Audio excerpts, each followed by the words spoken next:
Olá, meu irmão, olá, minha irmã, a paz. Estamos de volta no nosso programa Razões da Fé, tanto pelo web TV Carismas, como pela TV Misericórdia e também no nosso canal aqui no YouTube, Padre Fábio Fernandes. Nós vamos dar continuidade ao nosso estudo sobre a sinodalidade e hoje a sinodalidade na escritura, na tradição e na história. Lembrando que este é um documento da Comissão Teológica Internacional, documento que visa auxiliar a Congregação para a Doutrina e Fé e, obviamente, auxiliar o Santo Padre, o Papa Francisco e toda a Cúria Romana, tendo em vista o sínodo que o Santo Padre, o Papa, convocou naquelas muitas etapas, paroquial, diocesana, nacional, continental e, esse ano, em outubro, a etapa última, que é a etapa internacional. Já falamos um pouco sobre a própria Comissão Teológica Internacional, ela que surge há mais de 50 anos como intenção do Santo Padre o Papa Paulo VI, comissão essa, como já disse, para auxiliar a Congregação para a Doutrina da Fé, e comissão essa que é composta de mais ou menos 30 membros e que a cada 5 anos essa comissão é renovada. Então vamos dar início ao nosso encontro e agradecendo a sua presença, pedindo que você compartilhe, curta, comente, mande suas dúvidas e pouco a pouco a gente vai interagindo para que dessa forma nós possamos, pelo conhecimento da doutrina, propiciar, fomentar a harmonia e a unidade entre nós cristãos. Então, em nome do Pai, do Filho e do Espírito Santo. Amém. Inspirai, Senhor, as nossas ações e ajudai-nos a realizá-las, para que em vós comece e para vós termine tudo aquilo que fizermos. Por Cristo, Senhor nosso. Amém. Santa Maria, sede da sabedoria, rogai por nós.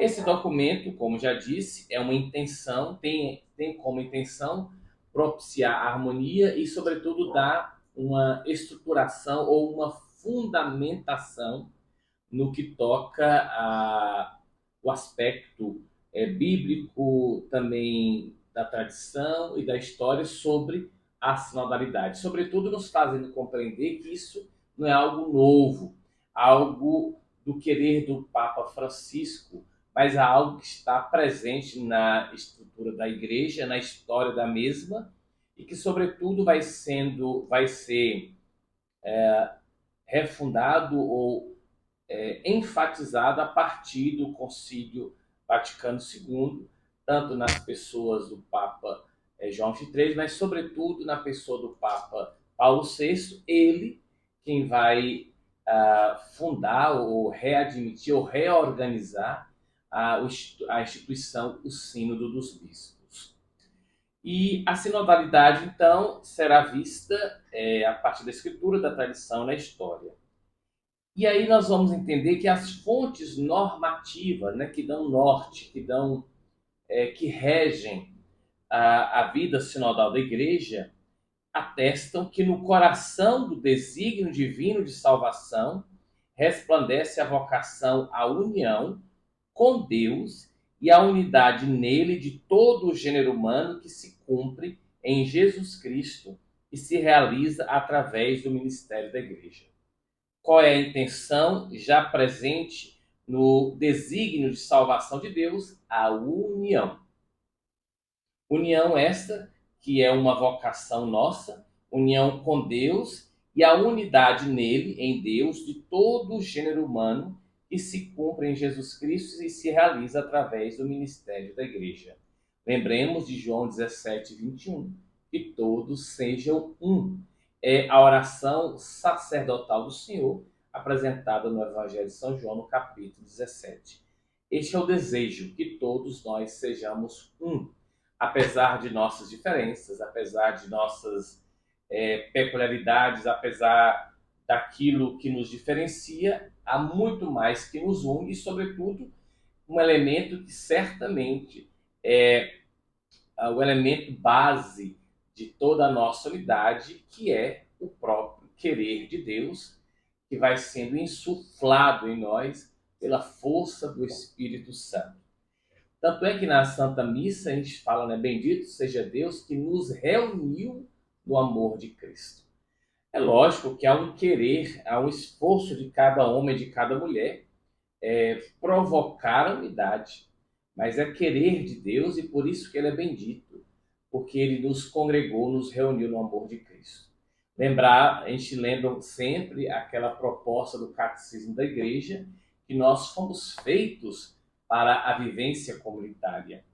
O aspecto institucional, o aspecto congregacional é algo que está presente nas Escrituras, tanto no Antigo como no Novo Testamento e, sobretudo, a partir do Novo Testamento, com o avanço, ou pelo menos o nascimento, digamos assim, de todo o caráter missionário dos primeiros cristãos, inicialmente chamados seguidores do caminho e depois chamados na cidade de Antioquia como cristãos.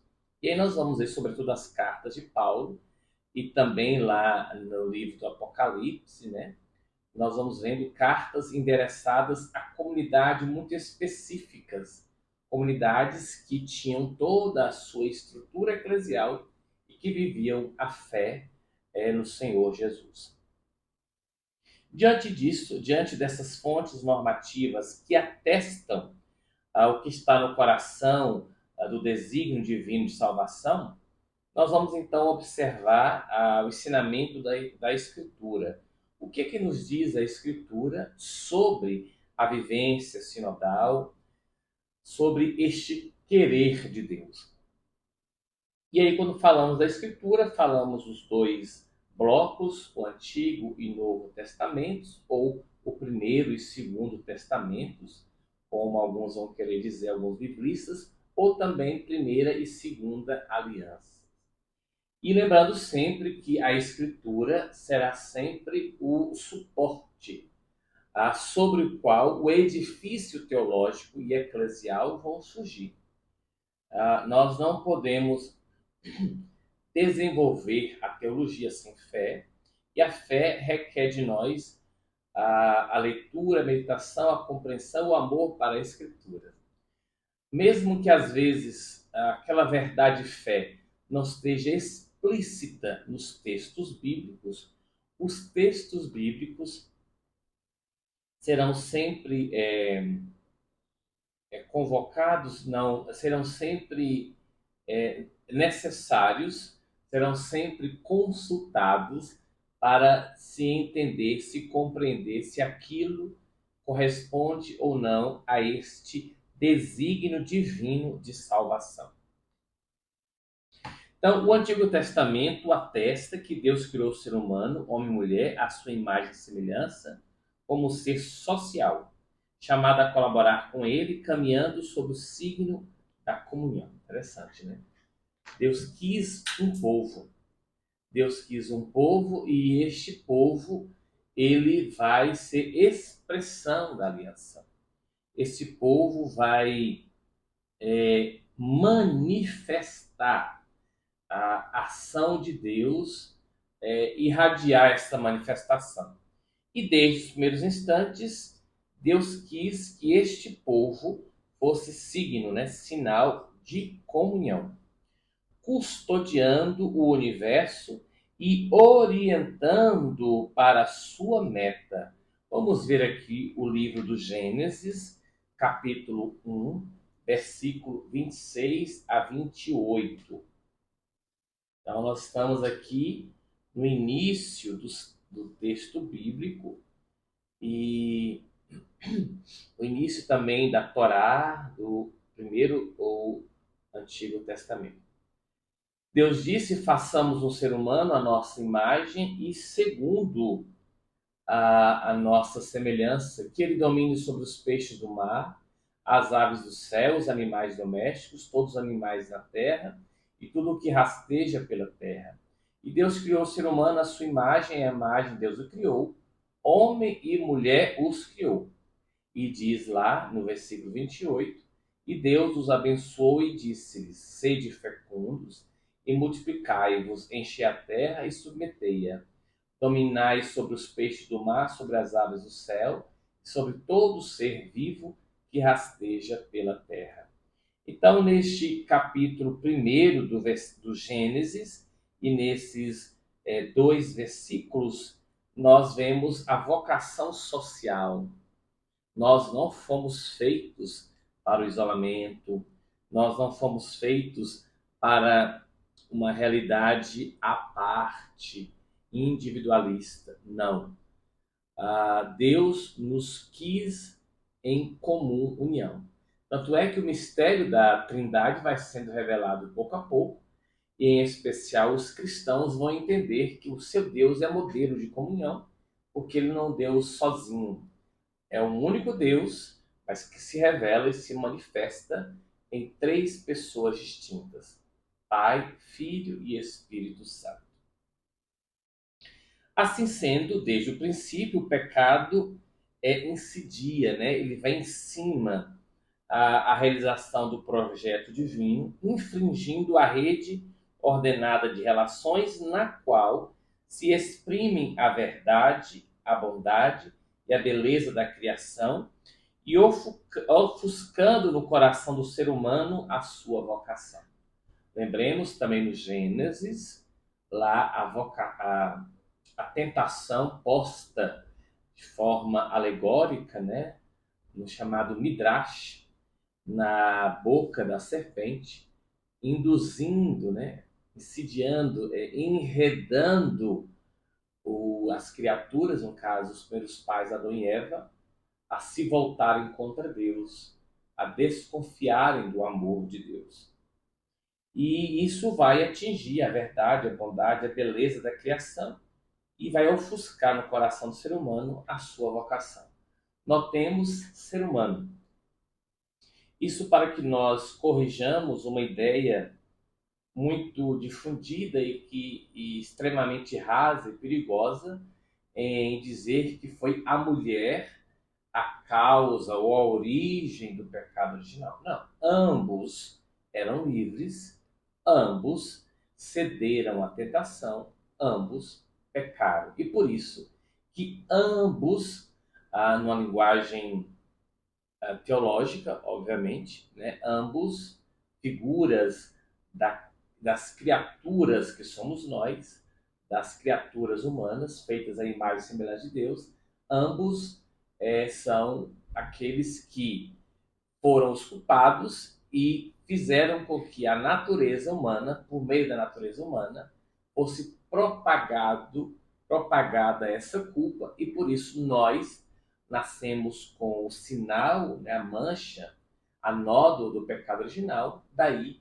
o batismo que nos lava e nos oferece a graça redentora do Senhor. De modo que Deus, na riqueza da sua misericórdia, confirma e renova a aliança para reconduzir no caminho da unidade aquilo que foi disperso. Interessante isso. Deus sempre está à nossa procura, nos atrai a Ele. Ele quer, então, que nós tomemos o caminho da unidade e, por meio da unidade, aquilo que foi disperso seja reconstruído, sanando a liberdade do homem e endereçando-a, no caso de liberdade, para acolher e viver o dom da união com Deus e da unidade com os irmãos na casa comum da criação. Mais uma vez, a compreensão daquilo que diz na primeira carta de São João, aquele ou aquela que diz que ama a Deus que não vê, mas não ama o irmão que não vê, é um mentiroso, né? É imperativo o amor para com Deus, é imperativo o amor para comigo e é imperativo o amor para com os irmãos e irmãs. É uma tríade necessária para a nossa maturidade, para o nosso crescimento. Diante disso, né, dessa relevância, vemos aí que, sobretudo no caminho do Êxodo, se reúne em torno do seu Senhor, esse povo escolhido, para celebrar o seu culto e viver a sua lei, reconhecendo-se sua exclusiva propriedade. Essa é uma das imagens mais belas que eu tenho do Antigo Testamento a compreensão de que nós somos propriedade de Deus. Nós somos o povo de Deus. E é por isso que Deus cuida de nós. É por isso que Deus nos cerca de carinhos. É por isso que Deus está atento às nossas necessidades. E é por isso que certamente Ele quer que as nossas liberdades se encontrem de forma sadia e produzam a harmonia da vida em comum união. Assim, no centro da Assembleia se encontra único guia e pastor. Está o Senhor que se faz presente através do ministério de Moisés, ao qual outros são associados de modo subordinado e colegial.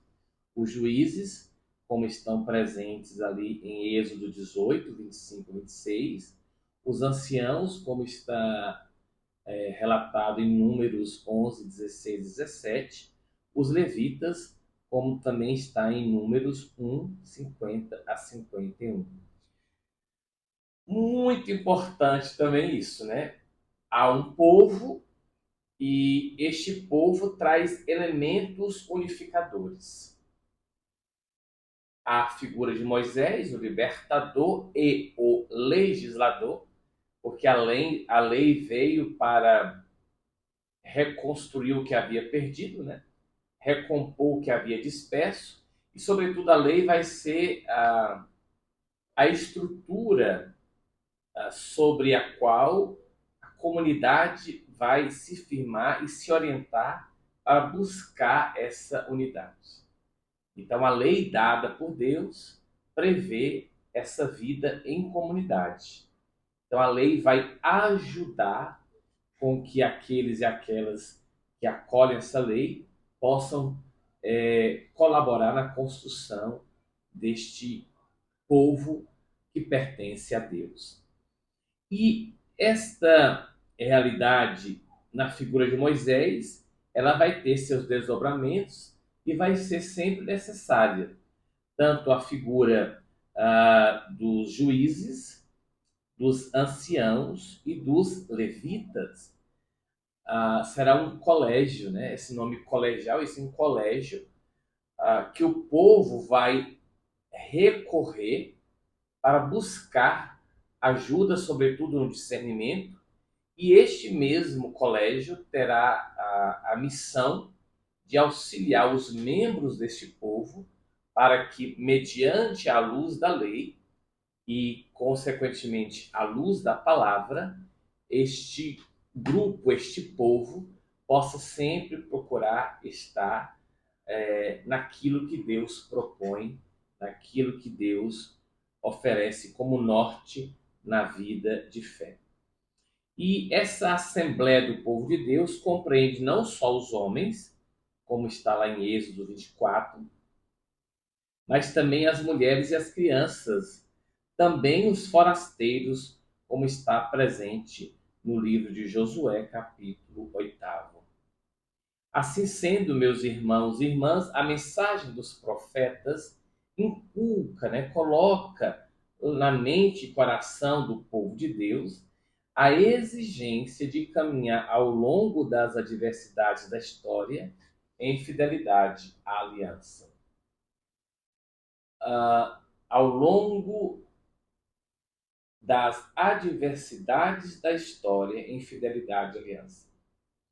A nossa grande tentação é não ler os sinais presentes na rica história da igreja e do povo e da aliança, e não lendo os sinais, acharmos-nos o umbigo do mundo, o centro do mundo.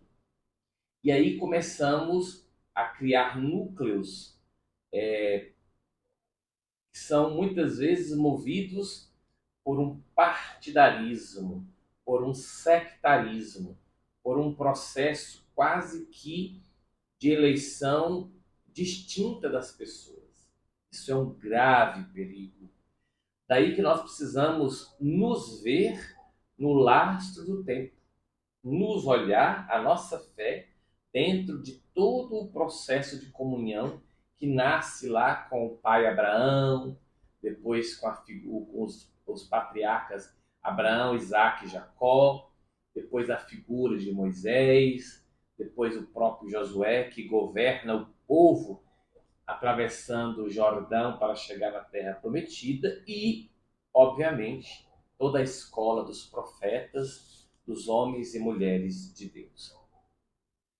Então, os profetas convidam, por isso, a conversão do coração para Deus e a justiça nas relações com o próximo, especialmente os mais pobres, os oprimidos, os estrangeiros, como testemunho tangível, né, que se pode tocar da misericórdia do Senhor. Temos isso em Jeremias 37, 21, também Jeremias 38, 1.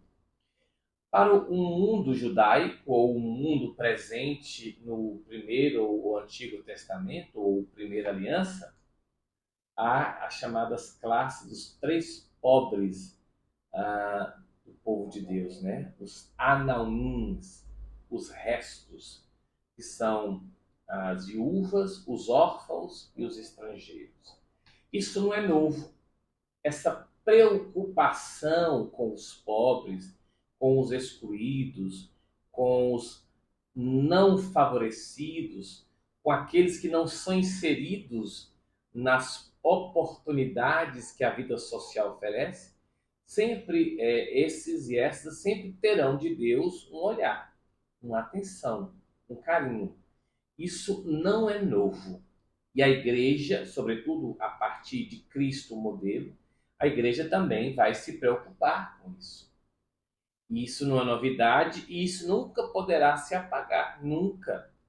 Quando em nós se extinguir o ímpeto para a misericórdia, quando em nós se extinguir a moção para a caridade, para com cuidado com os irmãos e irmãs, sobretudo aqueles e aquelas que nada têm, mas também aqueles que estão vazios por várias realidades da vida, nós estaremos distantes daquilo que é proposto pelo Senhor Jesus.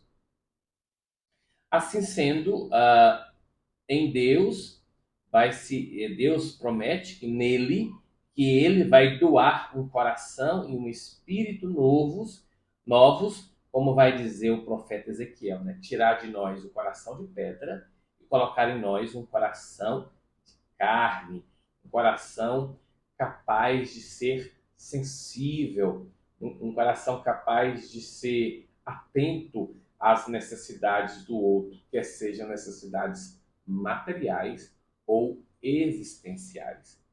E aí, a lei ou a compreensão de que Deus nos elegeu, nos escolheu, não ficará mais fixada, inscrita nas tábuas de pedra, mas em nosso coração, como estará presente no livro de Jeremias, do profeta Jeremias, capítulo 31. Então, esta se dilatará para horizontes universais, pois o servo do Senhor reunirá as nações, como está presente no livro do profeta Isaías 53, que é tão lida, sobretudo, na quaresma, né? E será selada pela efusão do Espírito do Senhor sobre todos os membros do povo. Está presente em Gálatas 3, 1 a 4. Diante disto, Deus realiza a nova aliança que prometeu em Jesus de Nazaré, o Messias e Senhor, o qual revela com seu querigma, com o seu anúncio, a sua vida e a sua pessoa, que Deus é comunhão de amor, que com a sua graça e misericórdia quer abraçar na unidade a humanidade inteira. Em Jesus, os muros de divisão são destruídos e emerge a necessidade da construção de pontes. Nós, como cristãos e cristãs, não podemos edificar muros, devemos construir pontes. Tá bem? Assim sendo, é importante que nós nos vejamos como colaboradores. E daí um dos nossos nomes, uma das notas essenciais da igreja, que é a sua catolicidade. O querigma, o evangelho, a boa nova, não é só para essa pessoa, para este grupo, para essa nação, para essa etnia. É para todos aqueles e aquelas que respiram. Diz o Salmo 150, tudo que respira, louve o Senhor. Esta efusão sem medida do Espírito, né? A Páscoa de Jesus é o novo êxodo que reúne na unidade todos aqueles que na fé creem nele, como está presente no Evangelho segundo São João, no capítulo 11. A unidade esta pedida por Jesus ao Pai na iminência da paixão, como eu já disse, né? Como tu, Pai, estás em mim e eu em ti, também eles sejam um em nós, para que o mundo creia que tu me enviaste. Também aprendi isso com movimentos focolares, a espiritualidade da unidade. Como é que eu sei que uma comunidade paroquial, eu digo paroquial no sentido de que é a realidade mais próxima de nós, mas isso tem a ver com o presbitério, tem a ver com a diocese, tem a ver com alguma família religiosa, de consagrados, alguma pastoral, a própria família. Como é que eu sei que o meu grupo, a minha realidade está próxima ou não daquilo que propõe Nosso Senhor a partir dos sinais da unidade? Unidade não é uniformidade. Vamos ter bem presente isso. Uniformidade é quando algo está igual em todos os sentidos. É um uniforme que nivela a todos e todos se tornam iguais. Unidade requer a diversidade.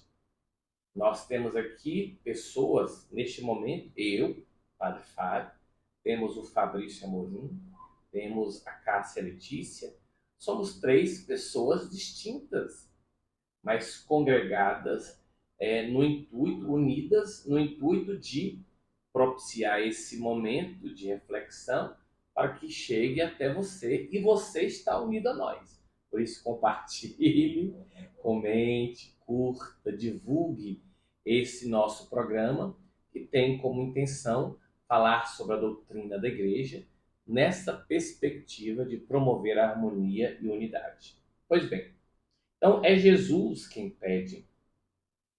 É Ele que suplica ao Pai para que nós sejamos um. E dessa forma, com a nossa unidade, o mundo creia que o Pai enviou o Filho para nos salvar. E aí, Ele, então, é o caminho que leva ao Pai, e por isso viver a comunhão conforme a medida do mandamento novo de Jesus significa caminhar juntos na história como povo de Deus, da nova aliança, correspondendo ao dom recebido. Um ícone vivo da igreja como povo de Deus é tracejado pelo evangelista Lucas na narração dos discípulos de Emaús, lá no capítulo 24, versículo 13 a 35. Jesus se achega, eles ainda estão sem entender bem o que aconteceu. Jesus começa a falar das Escrituras, desde a Torá, passando pelos profetas, até chegar aos últimos acontecimentos.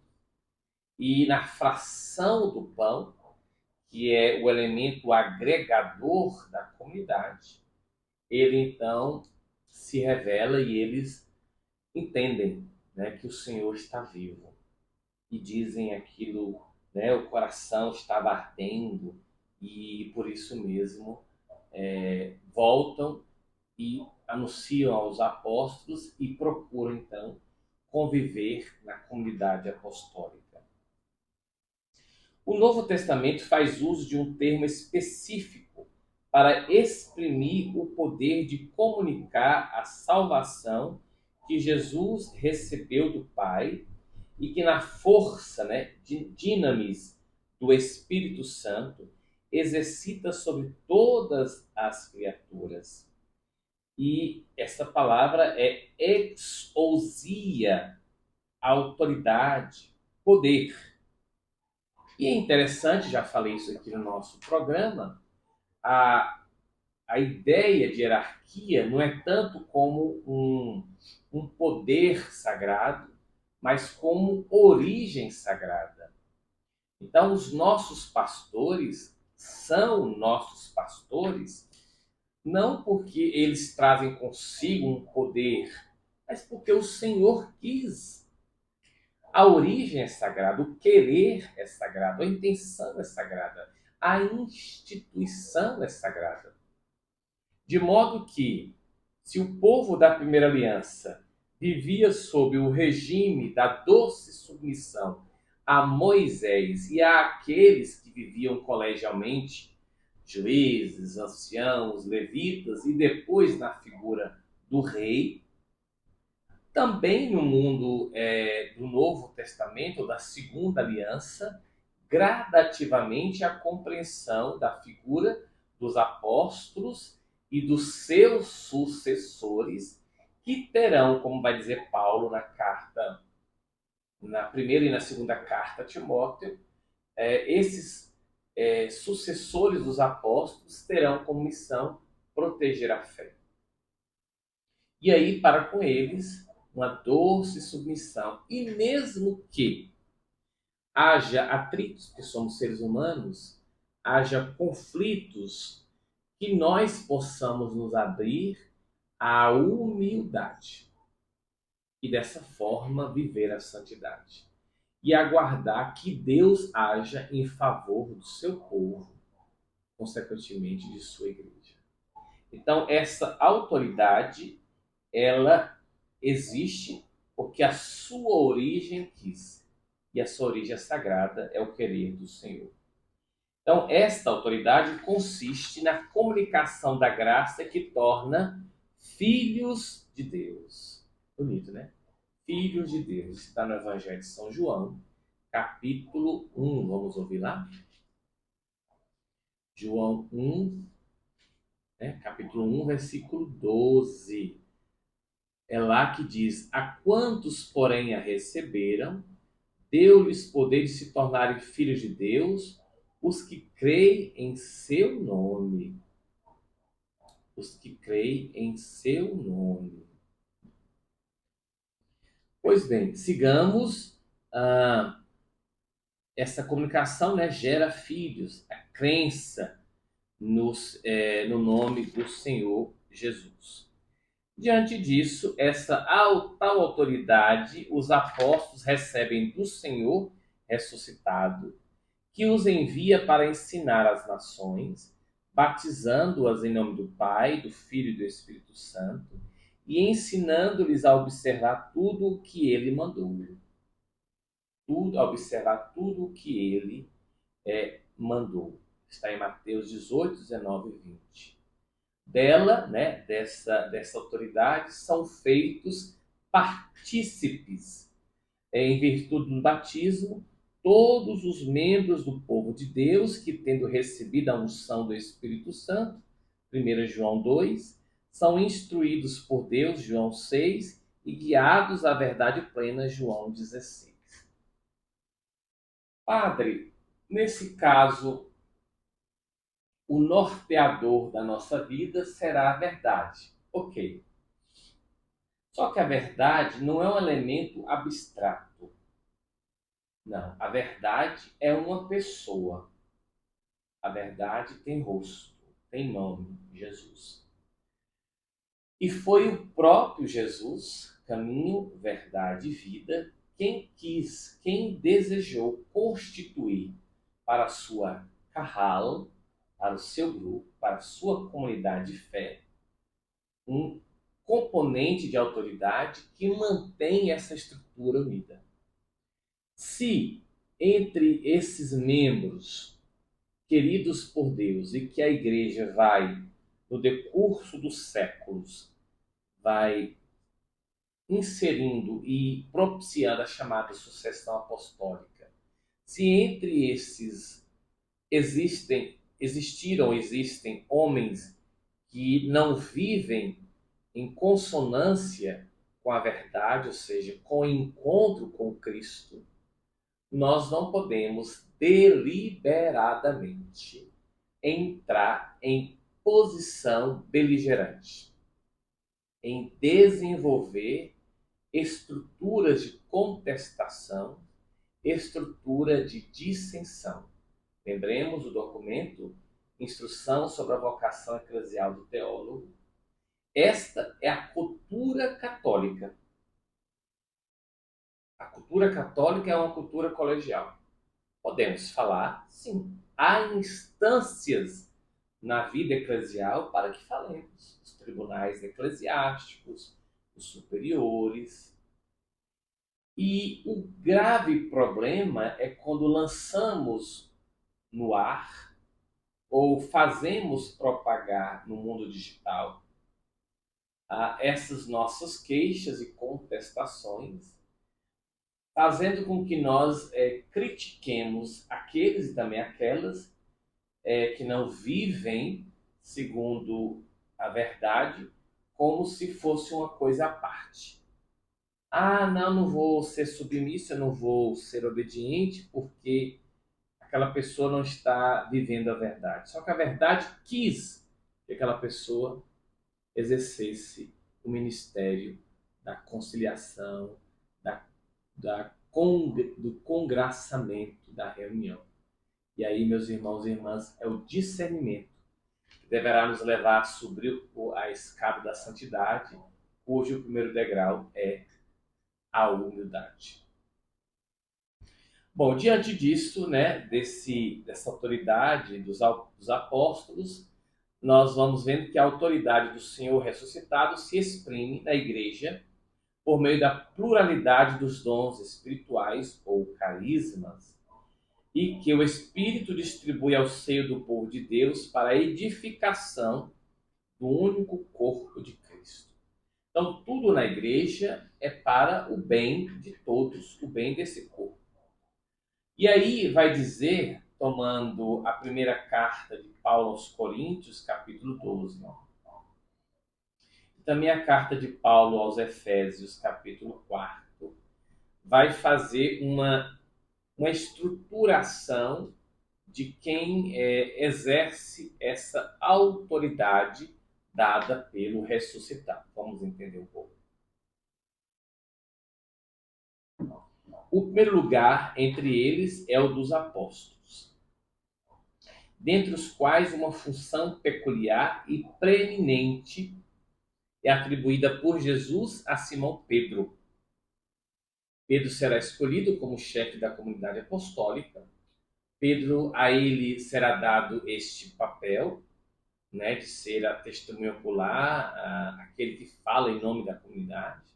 É por meio de Pedro que vem a grande profissão de fé. Verdadeiramente tu és o Filho de Deus. Jesus vai orar por Pedro, vai impedir que Pedro seja contaminado pela força de Satanás, porque Pedro tem a missão de promover a unidade.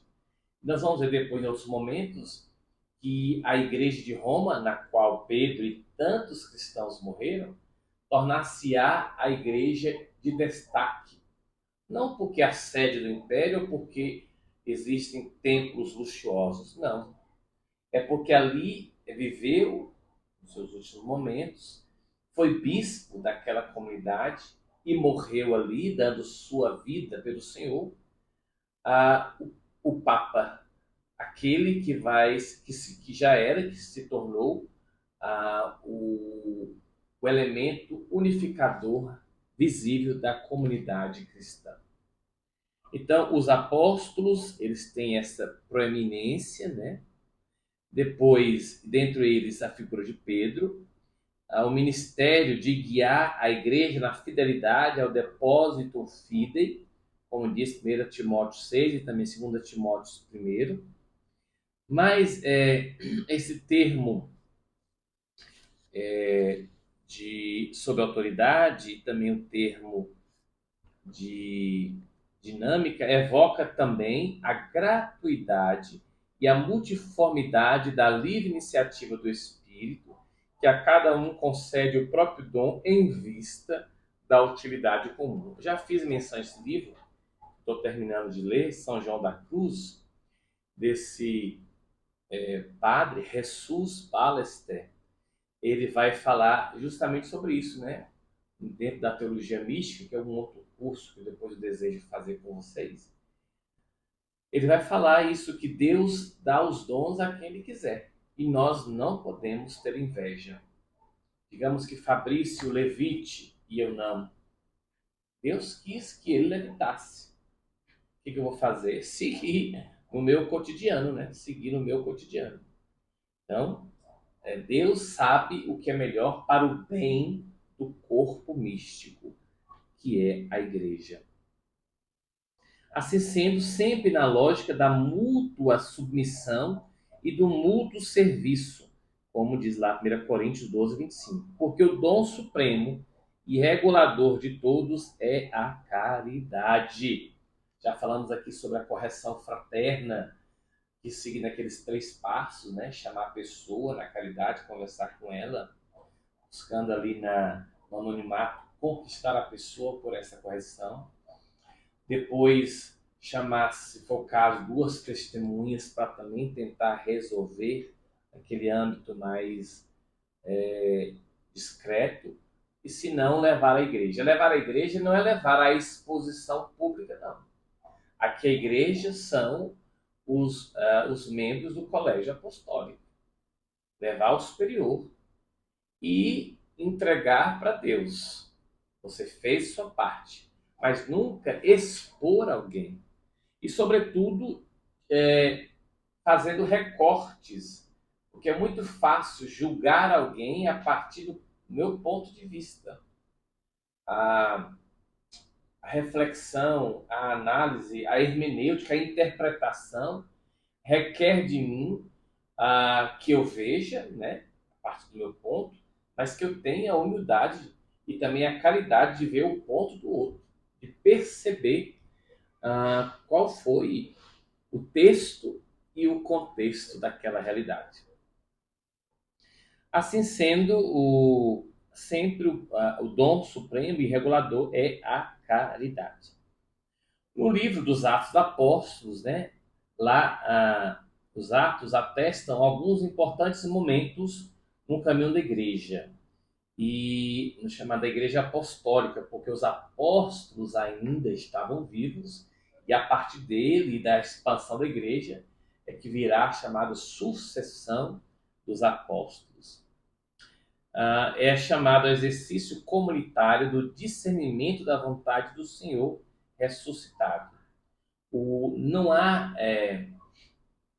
a pessoa individualmente pode discernir, é verdade, mas nunca é um discernimento isoladamente, como se estivéssemos no invólucro, não. Porque Deus nos fala pela palavra e na consciência.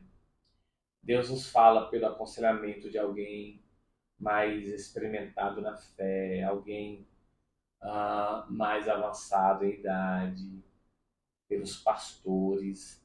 Então, o discernimento é sempre no âmbito comunitário. O protagonista que guia e orienta este caminho é o Espírito Santo, sempre. Efundido sobre a igreja no dia de Pentecostes. É responsabilidade dos discípulos, no exercício das suas respectivas funções, colocar-se na escuta da sua voz para discernir o caminho a seguir. Por exemplo, como tivemos lá a escolha dos 7 homens de boa reputação, cheios do Espírito Santo de sabedoria, aos quais os apóstolos confiam o encargo de servir às mesas, a origem dos chamados 7 diáconos, né, de Roma. Entre eles tivemos a figura do Estevão, e o discernimento da crucial questão da missão junto aos gentios, Atos 10, que é a questão judaizante, né? Se deveriam os novos cristãos, advindo do mundo pagão, seguir a lei de Moisés ou não. Tudo isso foi posto em comum e ouvindo ali a fala dos apóstolos então, ou da comunidade apostólica.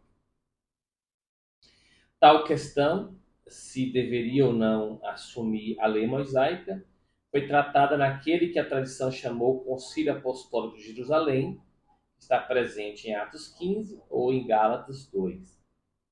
Pode-se aí, nesse tal concílio, nessa tal reunião em Jerusalém, onde estiveram presentes os apóstolos, pode-se aí reconhecer a realização do evento sinodal, caminhando juntos.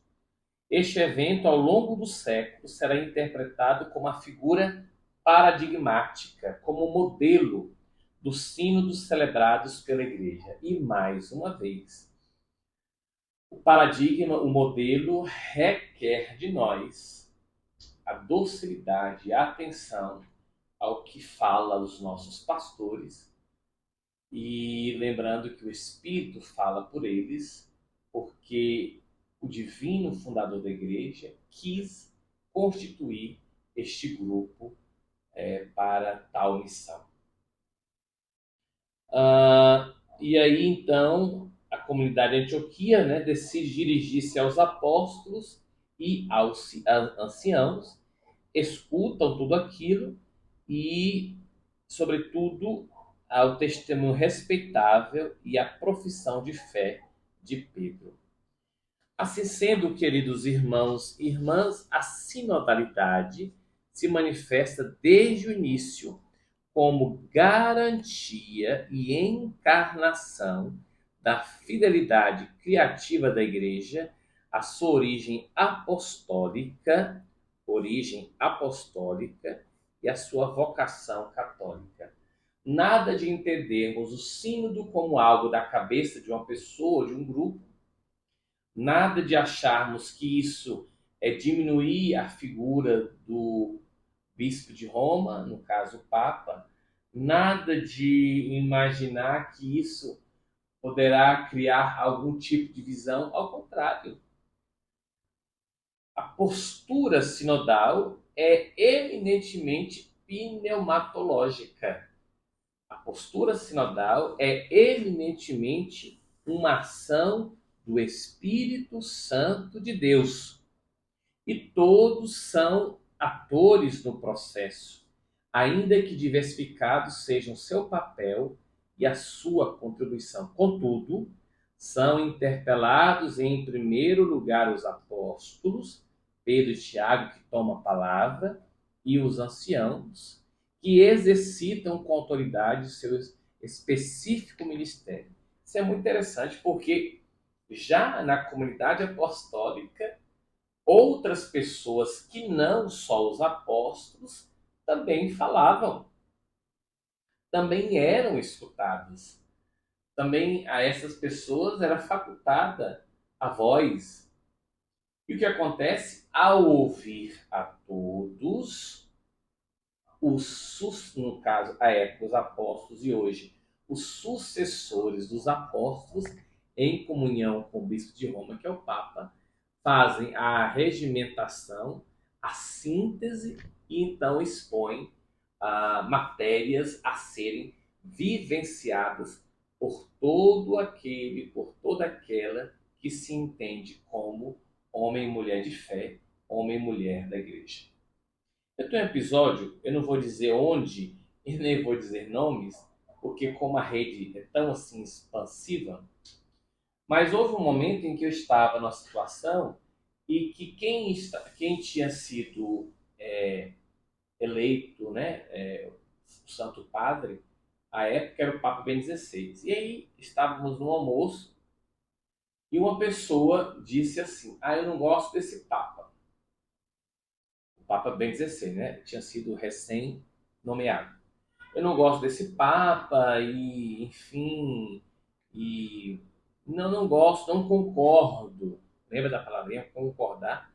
Ter o mesmo coração, né? Por estar juntos. Não concordo e não admito o que ele fala, não vou colocar em prática, essa pessoa dizia. E a outra pessoa, que se dizia um ateu, falou assim: você se diz católico e abertamente está contra o Papa, então saia da igreja.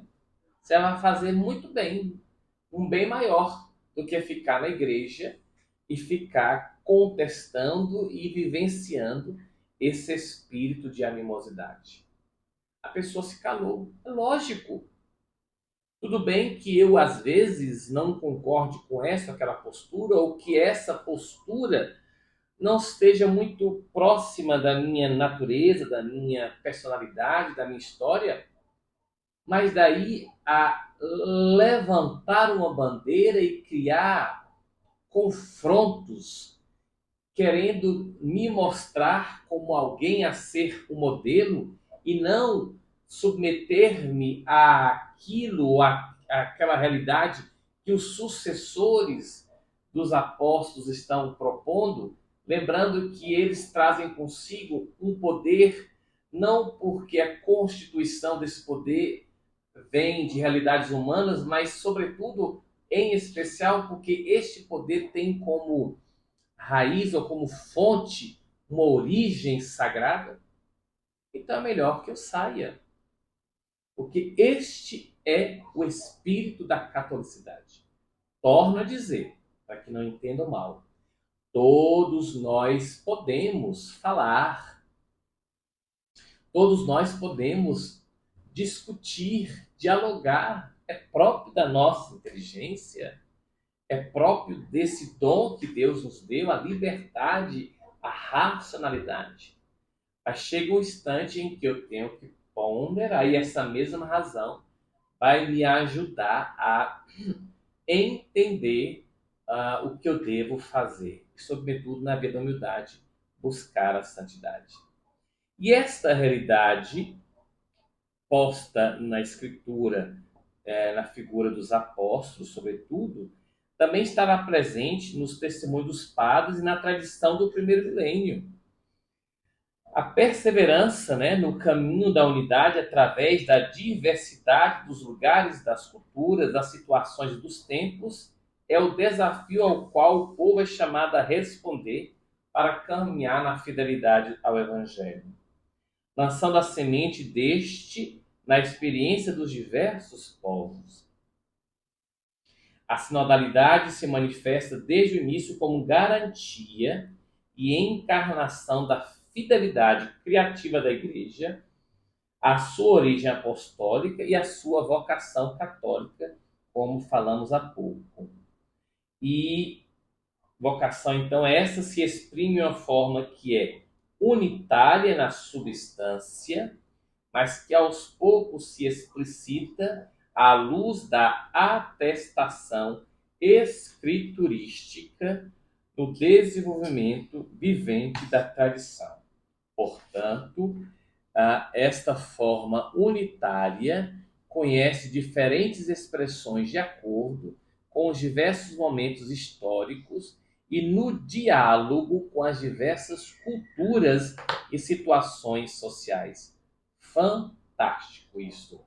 Porque nós vamos observar já no texto do Apocalipse, quando o autor sagrado tem as revelações, se estabelece lá as cartas às igrejas, justamente nesse sentido, né? Cada igreja é dada uma realidade, ou seja, cada igreja tem seu princípio, a igreja de Filadélfia, de Laodiceia, de Sardes, Tiatira, Pérgamo, Esmirna e Éfeso. São comunidades distintas, diferentes, mas que têm uma unidade e uma matriz na sua substância, mas que têm suas peculiaridades. Tem as suas peculiaridades. São os capítulos 2, 3 e 4 do Apocalipse de São João.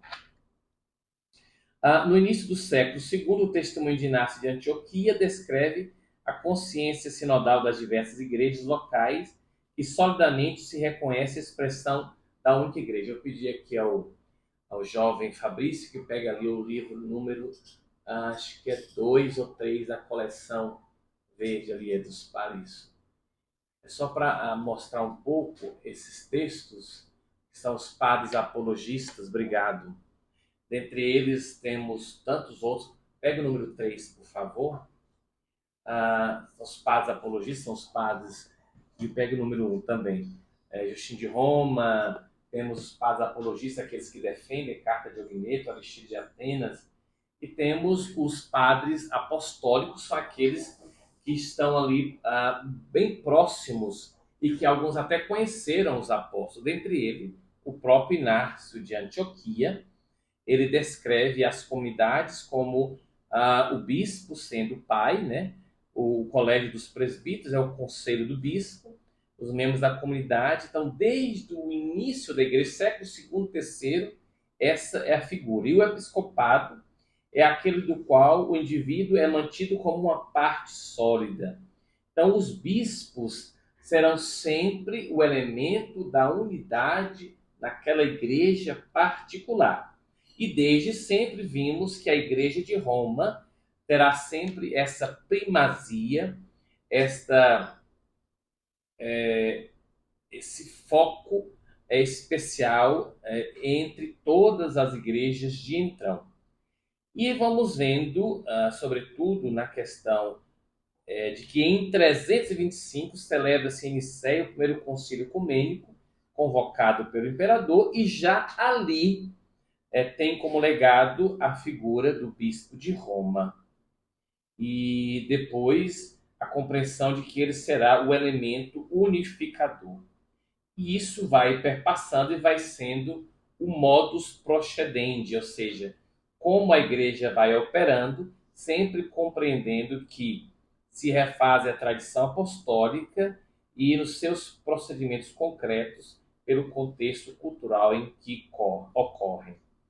E esse desenvolvimento da prática sinodal também no presente no segundo milênio da era cristã, vai se desenvolver como um elemento presente, em especial na igreja que nasce oficialmente, porque a igreja já existia nas catacumbas, agora a igreja que nasce para as realidades sensíveis e visíveis a partir do século IV e que vai depois, sobretudo, vivenciar o processo da igreja medieval, na qual teremos a figura dos bispos como elemento unificador e o carisma apostólico e a unidade com o bispo de Roma. Isso vai perpassar toda a Idade Média, sobretudo ali na figura do Concílio de Trento, que é a resposta ao movimento da Reforma Protestante. Reforma Protestante que está nascendo ali juntamente com a Idade Moderna, que tem um elemento do indivíduo muito efervescente, fazendo que muitas vezes as comunidades nasçam sem o princípio da hierarquia. Lembrando que a hierarquia traz muito mais a origem sagrada do que um poder. É o Cristo quem quis. E esse espírito que move o mundo do protestantismo, da Idade Moderna, depois contemporânea e chega aos tempos de hoje, está muito presente nos dias atuais, sobretudo quando grupos se levantam e vivem um liberalismo filosófico que é um princípio de contestação, não importa quem seja. Temos, por fim, o Concílio Vaticano I, que estabelece a doutrina do primado da infabilidade do Papa, e neste mesmo Concílio Vaticano I começa a se desenvolver com mais clareza a figura do bispo e vai chegar então nos documentos do Compêndio Vaticano II, vai se entender então este elemento da hierarquia, a comunhão com o Santo Padre, e vamos vendo então, sobretudo na Constituição da Lumen Gentium, a natureza e a missão da Igreja como comunhão.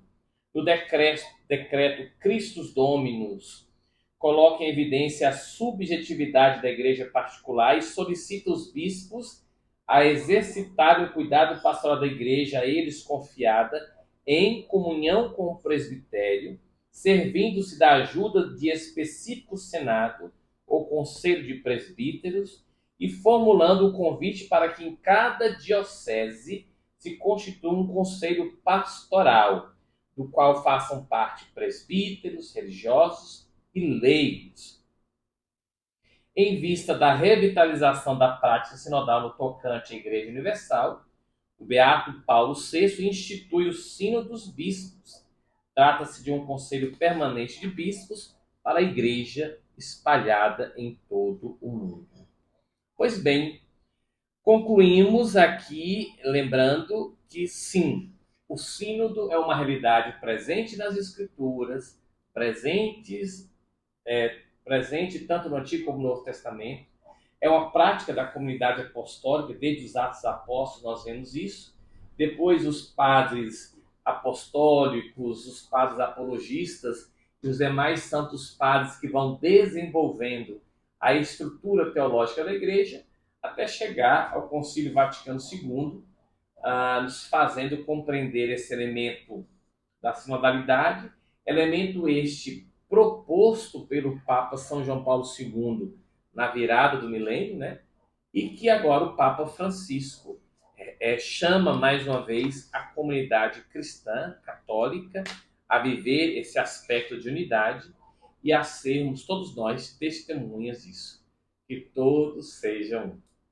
Meu abraço. Aqui se encerra essa série de 2 episódios sobre a sinodalidade. E então, nas próximas segundas-feiras, nós vamos dar início a uma série de estudos sobre o Catecismo da Igreja. Essa primeira série será sobre a primeira parte do Catecismo. Digo isso porque talvez tenha entre os estudos aí das 4 partes do Catecismo necessidade de abordar algum tema específico.